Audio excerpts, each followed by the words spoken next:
Capítulo 2, a partir do verso 42. Se você achou, diga amém.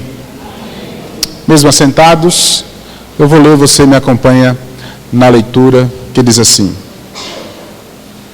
E perseveravam na doutrina dos apóstolos, e na comunhão, no partir do pão e nas orações. E em cada alma havia temor. E muitos prodígios e sinais eram feitos por intermédio dos apóstolos. Todos os que creram estavam juntos e tinham tudo em comum. Vendiam suas propriedades e bens, distribuindo o produto entre todos, à medida que alguém tinha necessidade, diariamente. Perseveravam unânimes no templo, partiam pão de casa em casa e tomavam suas refeições com alegria e singeleza de coração, louvando a Deus e cantando com simpatia de todo o povo. Enquanto isso, acrescentava-lhes o Senhor dia a dia os que iam sendo salvos. Vamos orar, curva sua cabeça. Pai, em nome de Jesus, nós a Ti louvamos e acreditamos a Ti, Senhor, toda a honra e toda a glória pela obra de salvação que o Senhor tem sobre as nossas vidas. Obrigado porque o Senhor tem cuidado e ao longo da história, desde os tempos apostólicos, o Senhor tem nos ensinado por meio da Tua palavra. Queremos, ó Pai, tão somente compreender a Tua palavra nesta noite e que o Senhor venha, ó Deus, nos inundar com a clareza do Teu Espírito para compreender estas verdades. Fica conosco, em nome de Jesus. Amém. Irmãos, nós iniciamos uma série chamada O Culto Segundo Deus, uma exposição do livro de Malaquias. E para a glória de Deus, nós concluímos a exposição de Malaquias. Podemos compreender toda a ação onde Deus reprova a ação de cultuar a Deus de todas as formas, de todo jeito. Deus tem uma forma e Deus quer que esta forma cultual seja feita de forma solene, com ações devidas. Nós percebemos isso ao longo das ministrações do livro de Malaquias. Mas, quando terminamos Malaquias, nós iniciamos o Novo Testamento. E percebemos que o culto, ele não termina. Na verdade, o culto continua. E surge-nos uma pergunta interessante: por que cultuamos como cultuamos? Por que nós cultuamos assim hoje? Porque em nosso evangelicalismo cultural hoje, há tantas formas diferentes de culto. Por que essas pessoas cultuam como cultuam? Se percebemos que, ao longo do livro de Malaquias, a forma de culto estava sendo reprovada, surge-nos a pergunta: será que o culto que hoje nós cultuamos também pode ser reprovado? Essas questões, irmãos, são cruciais para a nossa vida e para a nossa adoração. Quando muitas vezes somos ensinados que a adoração é apenas um período de louvor, onde esquecemos que o nosso culto é o dia todo e que Deus não está apenas interessado em nossas ofertas, mas em nossa inteireza de coração, assim como Ele falou ao longo da exposição de Malaquias. Nós estamos, esse ano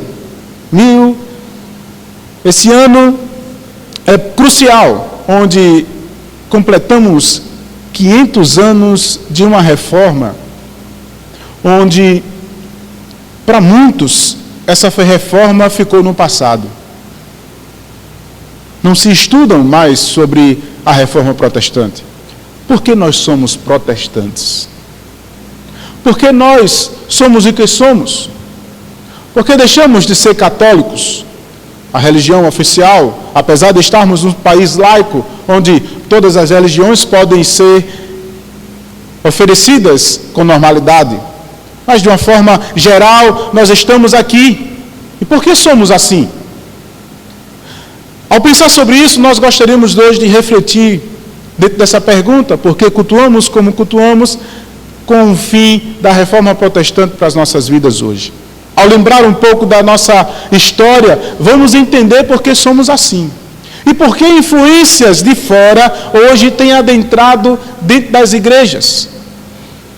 Há muito sincretismo religioso.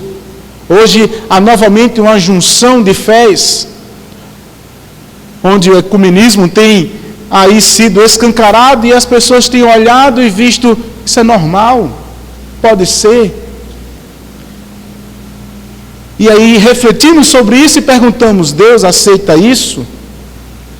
Tudo isso, irmãos, precisa ser avaliado por nós e pensado por nós, porque nós que somos protestantes, nós que servimos a Deus, que ouvimos aquilo que Malaquias disse ao povo, mesmo ainda o povo em pecado, oferecendo um culto errado a Deus, Deus disse, eu continuo vos amando, e Deus está ainda nos amando e querendo que nós venhamos prestar atenção nas suas normativas, nos seus preceitos bíblicos, e de forma que prestando atenção nas suas normativas e nos seus preceitos bíblicos, nós continuamos oferecendo a Ele o melhor e um culto aceitável.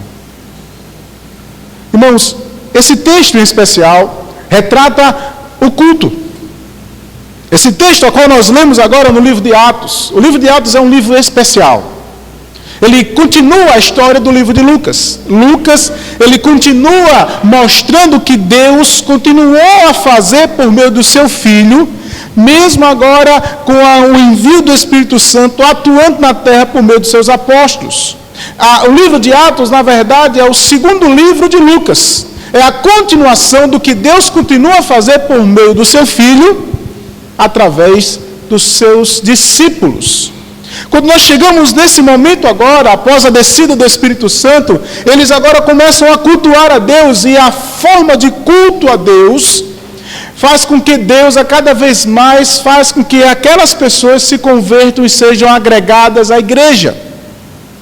Nós vemos, irmãos, esse período apostólico com algumas influências. O povo ainda era mestiço, um pouco judeu, um pouco gentio, e nós vemos nas cartas o apóstolo Paulo, tanto o apóstolo Paulo quanto o apóstolo João, combatendo contra essa junção de ideologias. E aí nós vemos, por exemplo, no livro de Efésios, Deus dizendo através do apóstolo Paulo que o muro que separava judeu e gentio foi caído, juntando agora os dois, dando agora a ideia de uma nova sociedade, um novo povo para Deus, um novo Israel, onde este povo agora, não mais judeu, não mais gentio, agora é um povo crente, um povo cristão, servindo ao Deus único, aquele que morreu na cruz do Calvário. E eles continuam agora servindo a Deus e continuando, pregando as verdades proclamadas. Então nós podemos perceber que eles perseveram nas doutrinas dos apóstolos. E essa doutrina dos apóstolos, irmãos, nada mais é do que a proclamação das verdades bíblicas. Mas, irmãos, a história continua. Quando a história continua, nós vamos começar a ver, irmãos, algumas distorções. E aí vemos, por exemplo, na Idade Média, onde o catolicismo romano agora está imperando de uma vez por todas, na percepção de culto, as pessoas agora não mais estão perseverando na doutrina. Elas não participam do culto, elas apenas são assistentes do culto, elas estão presentes por um aspecto religioso. O que se é dito no culto, que não se chama mais de culto, agora nesse momento, na Idade Média, é missa, onde a missa traz a ideia sempre do Cristo ressurreto, e essa era a centralidade desse momento, onde tudo se voltava para a ressurreição do Cristo, só que tudo que era dito era em latim. As pessoas nada conheciam, a Bíblia não se tinha acesso, porque a Bíblia só era conhecida pelo clero. As pessoas não tinham mais acesso às Escrituras. Dessa forma, perseverar na doutrina era difícil, nem muito menos cultuar a Deus, porque tudo que era dito era em latim, ninguém compreendia. A centralidade do culto não estava na palavra, nem na comunhão, nem no Cristo ressurreto, mas nos dogmas que estavam sendo colocados pela igreja. E isso, irmãos, afetou muito. Então começou, dentro da história, uma reforma. Antes de Lutero, veio outros reformadores, onde eles começaram a mostrar a verdade, que a palavra de Deus está acima de todas as coisas. É o que a teologia nos chama de normas. Essa palavra é a nossa normativa, essa palavra é aquilo que está acima de tudo, aquilo que nos guia, aquilo que é o nosso aio. É aquilo que nos data como o que fazer e o que fazer. Contanto, se nós, como servos de Deus, não conhecermos a palavra, ela não vai estar sendo fiel a nós. E nós prontamente não iremos conhecer a Deus. E é exatamente essa necessidade de mostrar para o povo, de fazer o povo conhecer as Escrituras, que os reformadores começam a ministrar e a traduzir as Escrituras. E é exatamente isso, irmãos, dentro dessa compreensão que nasce Martinho Lutero.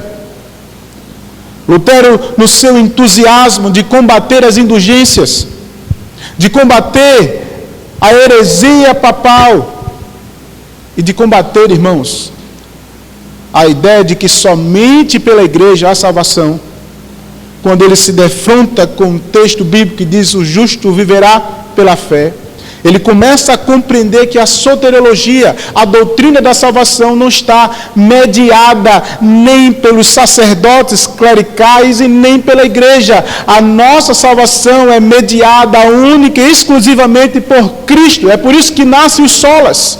A ideia do solas escrituras, a ideia da sola fé, onde somente por fé eu ganho a salvação, a ideia da sola graça, que somente a graça, essa graça é de graça, é um favor merecido a nós mesmos, mediante as nossas próprias vontades. Qualquer coisa que eu posso fazer não vai garantir a minha salvação, somente Cristo, só a graça é um favor imerecido, e a ideia é Cristo crucificado, por isso só Cristo. E no final, sólida e glória, onde toda honra e toda glória é exclusivamente a Deus. Isso é um plano salvífico, onde está norteada a nossa soteriologia. Mas, irmãos, o que me chama a atenção é que, com a reforma, o culto começa a voltar a ter a centralidade das Escrituras. Quando os reformadores começam então a ministrar as Escrituras, a traduzir, para você ter ideia, Martinho Lutero ficou 11 meses escrevendo toda a Bíblia, traduzindo para o povo. Hoje nós temos o privilégio de termos as Escrituras em nossas mãos.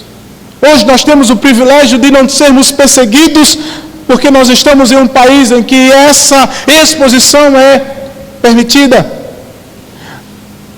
Contanto, irmãos, nós vamos perceber que, mais uma vez, ao longo da história, após período reforma, nós começamos a perceber introduções de sofismas, introduções de antropoformismos dentro da igreja, trazendo a ideia de o homem como centro, trazendo a ideia de experiências como algo vital à nossa experiência com Cristo, tirando mais uma vez a centralidade das Escrituras, deixando que as pessoas sejam voltadas à psicologia, por exemplo, hoje, uma palavra bem mais comum, onde as pregações têm sido mais autoajuda do que confrontações com as Escrituras, onde eventos e shows têm se tornado o ápice da igreja, onde a centralidade das Escrituras tem sido colocada de lado para trazer stand-ups para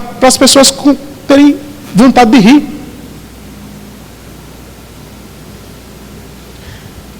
E aí, irmãos, nos deparamos, irmãos, com as mesmas necessidades que Martinho Lutero tinha lá atrás. Há 500 anos, hoje nós precisamos mais uma vez de uma reforma. E entender por que cultuamos como cultuamos. A necessidade, irmãos, de um culto simples, voltado para o Senhor. E aí vamos compreender que aquilo que Malaquias estava cobrando não é mais necessário de uma forma indireta, porque Cristo foi cumpridor da lei. Então, os sacrifícios não é mais necessário. As ofertas de holocaustos não são mais necessários. E aí você percebe aqui no livro de Atos, eles não cometendo mais esses erros, porque os ritos ficaram para trás e cumpriram-se em Cristo. Mas hoje nós temos cometido os mesmos erros que os reformadores estavam cometendo. As pessoas não estão mais lendo as Escrituras. O que nós temos visto, irmãos, são analfabetos bíblicos, pessoas que frequentam a igreja, mas não conhecem o Deus que vocês conhecem. Existe um mundo fantástico de Bob, muitos crentes, onde eles creem em Deus. Mas, irmãos, a vida nos traz a ideia de que precisamos voltar às Escrituras, e se eu não conheço as Escrituras, eu não conheço Deus. As mesmas necessidades que lá atrás, há 500 anos, foram postos. Voltar à centralidade das Escrituras, conhecer o Deus Todo-Poderoso, fazer com que as pessoas participem do culto, participar do culto, onde o culto seja compreensível, acesso a todos, onde nós temos a oportunidade de pregar e fazer Cristo sendo exaltado. Hoje nós estamos vendo, irmãos, cultos onde as Escrituras são sendo colocadas de lado, onde o homem está sendo colocado no centro, onde Cristo é esquecido, onde as emoções são mais importantes. Eu preciso sentir. Se eu não sentir, não aconteceu nada. E aí, irmãos, surgem pregadores extremamente hábeis em fazer você chorar, em fazer você rir, e em fazer você sentir vontade de ganhar dinheiro, ou pensar que você se curou. Tudo isso, irmãos, à parte das Escrituras. Tudo isto mostrando um Cristo totalmente longe. Mas quando nós olhamos para as Escrituras, nós vamos entender que se Cristo não for glorificado, se as Escrituras não for expostas, e se o seu sentimento não for de culpa e de pecado, talvez alguma coisa errada. Hoje, recentemente, nós vemos eventos e eventos, onde as pessoas pagam para ouvir autoajuda, onde as pessoas pagam para rir, e ainda chamam isso de culto. Se eu olhar para o que Malaquias diz, isso não é culto. Nem muito menos aceito por Deus. Por isso, quando nós olhamos para a nossa realidade hoje, por que cultuamos como cultuamos? Porque precisamos, irmãos, entender que quem comanda a nossa vida, em primeiro lugar, é o Deus Todo-Poderoso. Em segundo lugar, nós somos guiados pelo Espírito Santo através das Escrituras. Ela é a nossa regra de fé e prática. Se o que eu acho está acima das Escrituras, é exatamente o que o Papa dizia, e Lutero dizia: eu não concordo com isso. Se eu disser que eu concordo, que eu acho está acima do que as Escrituras, eu estou dizendo a mesma coisa que outras religiões estão dizendo. Se a sua vida não é guiada pelas Escrituras, você também não está oferecendo um culto a Deus agradável. Se as tuas decisões, se a tua vida não está sendo conduzida pelas Escrituras, mesmo que doa, mesmo que seja difícil, você não está agindo corretamente. É por isso, irmãos, que por muitas vezes nós temos um consenso errado do que seria a reforma lá atrás. É porque nós não conhecemos história e nós não conhecemos o que nós mesmos somos. Com o advento do pentecostalismo e o surgimento, irmãos, exatamente dessas ações místicas dentro da igreja, hoje surge rosa ungida, água ungida, sabonete do sangue de Jesus. Sabe o que isso era chamado há 500 anos atrás? Indulgências. É a mesma coisa com nomes diferentes. E nós, irmãos, olhamos e ficamos calados.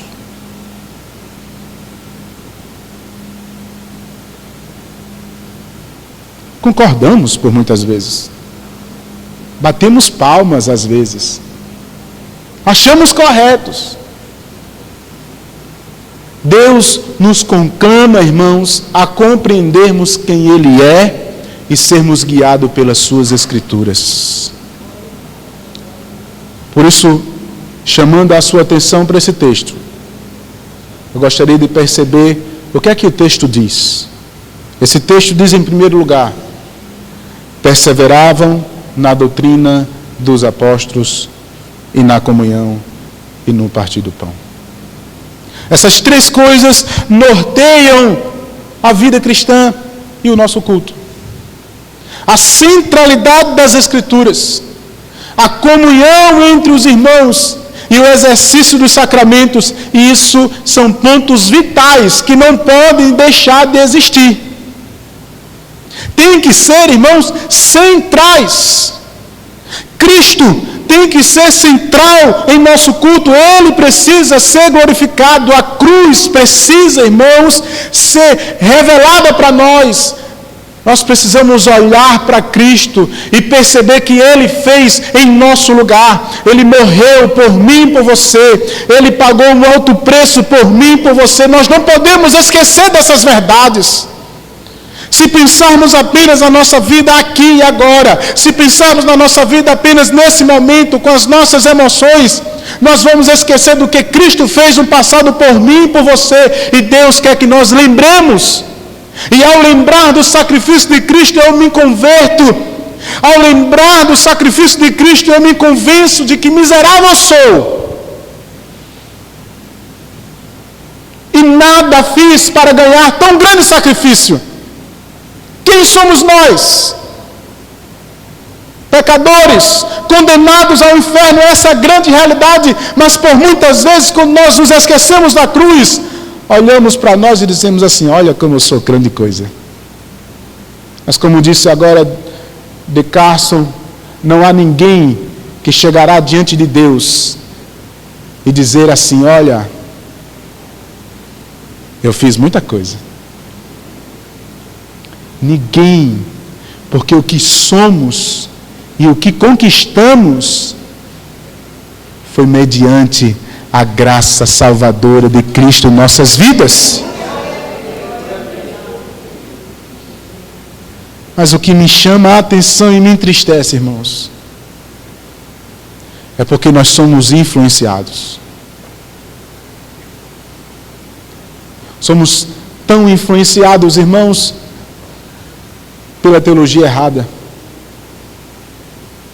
A teologia liberal, por uma teologia pragmática, onde faz com que nós venhamos a praticar, a ter shows, a fazer, e nada pensar em Cristo, e nada refletir a Cristo.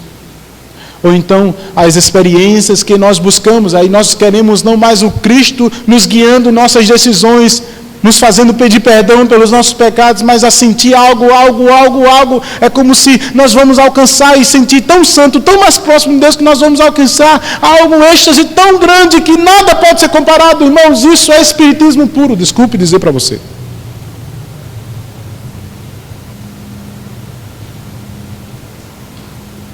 São verdades como essas, irmãos, que por muitas vezes duras, que nós esquecemos ao longo da história. E aí o que é que nos faz? Uma igreja fraca teológica, que aceita tudo, que por um lado se sente tão santa, que é capaz de empurrar aquele que está pecando. Você não faz parte do meu meio. Tudo ao contrário que Cristo nos ensina, tudo ao contrário que Cristo nos mostra. Quando nós prestamos atenção às Escrituras, Cristo está comendo com os pecadores, Cristo está perdoando uma prostituta, e aí nós nos achamos melhores. Isso tudo, irmãos, nos aponta a uma grande necessidade.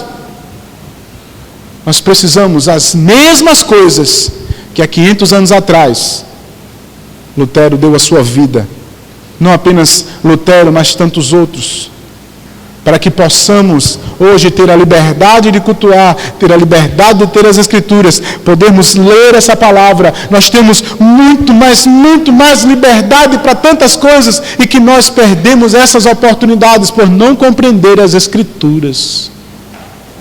Eu não estou falando, irmãos, que a história é vital e é essencial para nós. Eu estou falando que ela é importante. Mas mais importante é conhecer essas Escrituras. E aí nós temos grandes oportunidades. Eu e você temos oportunidades. Temos a oportunidade de cultuar a Deus livremente. Temos a oportunidade de conhecer as Escrituras livremente. Temos mestres, pastores que estão dispostos a ensinar livremente. Mas nós não nos motivamos a querer estudar as Escrituras. Nós não queremos conhecer a Deus. Quando você, irmãos, não quer conhecer a Deus, há alguma coisa errada. Quando você não dá ênfase às Escrituras, há alguma coisa errada. Eu sei que você trabalha. Eu sei que você estuda. Eu sei que você tem responsabilidades em casa, na escola, no trabalho. Mas o mais importante na tua vida é conhecer a Deus. Eu me deparo com o apóstolo Paulo, diante de todos os títulos que ele poderia ter, ele diz, olha, todos os títulos que alguém possa considerar importante para aquela época, ele diz, eu sou judeu, sou fariseu, quanto à lei sou irrepreensível. Ele começa a listar tudo aquilo que era importante para a época. E ele diz, eu considero isso como refúgio. A palavra grega é tão forte, é como se fosse, eu considero todas essas coisas como esterco. Algo que é jogado fora, algo que é amassado e colocado no lixo. Nada disso, porque mais sublime e mais especial é o conhecimento de Deus para a minha vida. Eu e você temos a oportunidade de conhecer, estarmos, irmãos, atentos, mas nós negligenciamos isso. Porque estamos atrás de movimentos, estamos atrás de emocionalismos que mexem com o nosso coração. E esquecemos do Cristo ressurreto, da centralidade das Escrituras. O que me chama a atenção também é que muitos pastores desejam a mesma coisa que há 500 anos os papas queriam, que as pessoas não conheçam a Bíblia. Porque as pessoas não conhecendo a Bíblia, vai ser fácil de guiá-las. Vai ser fácil chamá-las. É fácil pedir, dê que Deus vai te dar. É a mesma coisa que o Papa estava dizendo, olha, se você comprar isso aqui, esse pedaço de papel, à medida que a moeda cair na caixinha, é uma alma saindo do purgatório. Aí hoje o discurso é, Deus vai te dar. Dê, que Deus vai te dar. Sem bases bíblicas, sem instrumentalidade da palavra. Apenas, irmãos, usando a nossa deficiência, que é exatamente o não conhecer a Deus. Algo que Deus disse no passado pelo profeta Oséias, o meu povo perece por não conhecer as Escrituras. E Cristo repete isso, o meu povo perece por não conhecer as Escrituras. E hoje, irmãos, muitos estão aí, irmãos, seguindo falsos deuses, seguindo falsos profetas. E o surgimento de muitas igrejas, mesmo com o nome evangélico, não significa dizer que essas igrejas estão servindo a Deus. Por isso nós precisamos, irmãos, entender que é primordial. Nós não podemos negociar. As Escrituras não são negociáveis. A exposição bíblica confrontadora, de modo que nos faz conhecer a Deus, é inegociável. O exercício da disciplina é inegociável. O exercício do sacramento é inegociável. Cristo é a centralidade do nosso culto, é inegociável. Essas verdades precisam nortear o nosso culto. E é por isso que cultuamos, como cultuamos. Buscamos essas coisas. A exposição clara das Escrituras. A comunhão do povo com Deus. O exercício da disciplina, o exercício do sacramento e fazer com que Deus possa ser exaltado, glorificado por um povo que Ele escolheu antes da fundação do mundo, para proclamar as suas verdades, para amar e perdoar, e sentir a sua graça. Todavia, eu não estou dizendo, irmãos, que Deus não pode agir na sua vida. Todavia, eu não estou dizendo, irmãos, que Deus não pode mover o sobrenatural. Não, não estou dizendo isso. Eu estou dizendo que essas verdades são inegociáveis. E nós aqui iremos tentar seguir com essas verdades. É por isso que nós estamos revendo o que cantamos, porque o que nós cantamos reflete a nossa teologia. Eu não posso cantar heresia, irmãos, e nem posso aceitar associações a esta palavra de Deus. Eu não posso cantar a verdade pela metade, eu preciso cantar a verdade pela inteira. É por isso que reduzimos certas coisas em nossos cultos, porque, irmãos, quanto mais simples e mais a exposição, mais centralidade nas Escrituras, e Cristo é muito mais exaltado. Precisamos prestar atenção a essas verdades, de tal modo que eu e você possamos ser livres. Livres para cultuar, livres para adorar, livres para servir. Toda a nossa vida, irmãos, vai nos mostrar como com alegria podemos fazer para Deus, seguindo o modelo bíblico.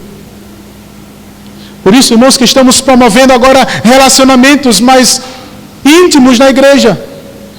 Os grupos familiares, irmãos, proporcionam isso. Vai nos fazer, irmãos, pregar a palavra. Vai nos fazer, irmãos, mostrar, ouvir, compartilhar, orar uns pelos outros. A importância dos grupos familiares, sim. Onde esse modelo apostólico se repete nos nossos dias, não apenas com a intenção, como eu sei que algumas igrejas estão pensando apenas em crescimento. Não, não é a nossa intenção. A nossa intenção é fazer com que nós venhamos a promover interações, relacionamentos e promoção da palavra. Onde você está num grupo pequeno, no seu lar, perto da sua casa, você está promovendo comunhão, promovendo a palavra de Deus, e em algum momento que você não compreendeu as Escrituras, você vai poder compartilhar e dizer assim: me explique, por favor. Isso promove ações na igreja. É por isso que nós temos pregado de forma agora sistemática, onde as séries têm mostrado uma linha de pensamento, onde nós estamos agora compreendendo melhor as Escrituras. Todas essas coisas, irmãos, não são à toa, são expressões e um retorno às Sagradas Escrituras, à centralidade de Cristo e à vontade de Deus, que é boa e perfeita. O que nós queremos, irmãos, é servir a Deus como Ele quer que servamos. Sabemos que alguns ainda não aceitam. Sabemos que é difícil para alguns confrontar, perceber outros de uma forma, mas Deus tem levantado você, e Deus tem levantado eu nessa igreja, para podermos oferecer a Deus o melhor. Por isso eu quero que você saia dessa noite sabendo de uma verdade essencial. As Escrituras é a centralidade de Cristo nos nossos cultos, são inegociáveis. E hoje precisamos das mesmas coisas que há 500 anos atrás havia necessidade. Portanto, precisamos de novos Luteros, com a ousadia de pregar na porta as teses, não segundo o que ele achava, mas segundo o que as Escrituras dizem. Para terminar, Martinho Lutero foi chamado diante de todos e foi dado a oportunidade para ele negar o que ele disse. E a resposta de Lutero foi: se vocês me comprovarem mediante ao Novo e ao Antigo Testamento de que eu estou errado, eu confirmo que eu estou errado. Contanto, como vocês não têm essa oportunidade, não posso fazer essa verdade. Sejamos ousados em servir a Deus com integridade, mediante a palavra e servir a Deus. Vamos orar? Com sua cabeça.